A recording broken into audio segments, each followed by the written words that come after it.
Well, it feels like this has been going on forever, doesn't it? The State Capture Commission of Inquiry has completed taking evidence and is now going to compile its report and make those recommendations. Advocacy group Accountability Now very vocal about the commission. The question, though, is it going to be a game changer for the future of the country? Well, let's speak to someone who's been very vocal about it, director and constitutional law expert. Always a pleasure, Advocate Paul Hoffman. Morning to you. So is this a game changer, or was it a lot of lip service, do you think? Good morning, Gareth, and good morning to your spring day viewers. I hope everybody is not out in the swimming pool and swimming, because certainly in Cape Town it's still pretty cold. Yes, we certainly need a game changer, which is why Daily Maverick has given the heading to the piece that I wrote for it. The bottom line is that if the State Capture Commission does not call out the causes of state capture and address them comprehensively, then we're just going to have more of the same old until corruption eventually destroys the country. So when we look at how these recommendations, Paul, are going to come out as well, we need to just cast our mind back, not too far actually, just fairly recently.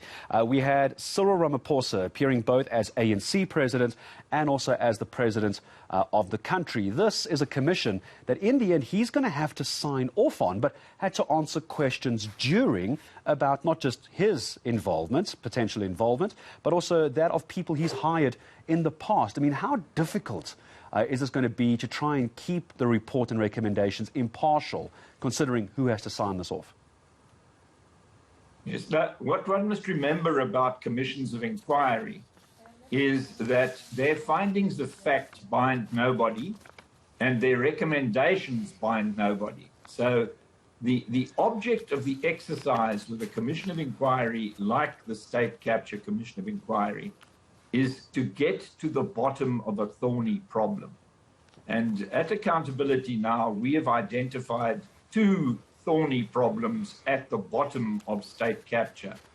The one is the practice of cadre deployment, which is illegal and which we expect to be struck down and forbidden in the recommendations of the Zondo Commission, basically because it's against the Constitution to do cadre deployment in the public administration, the state, and the state-owned enterprises. Our second point is the curative point.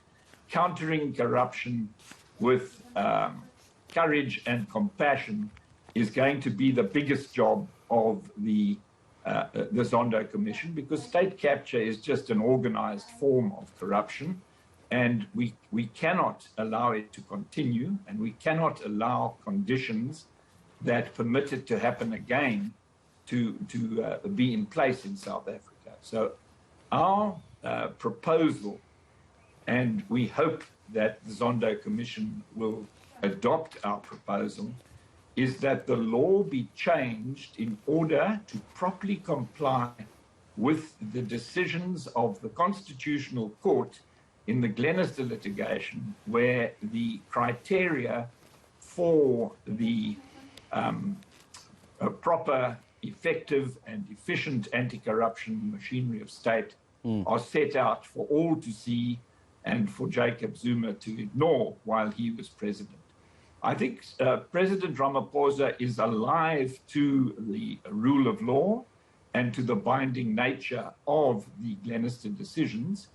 Also, a year ago, the National Executive Committee of the ANC called upon Cabinet urgently to establish exactly what we are asking for now, this standalone, independent, permanent unit that is able to deal with serious corruption proactively and properly.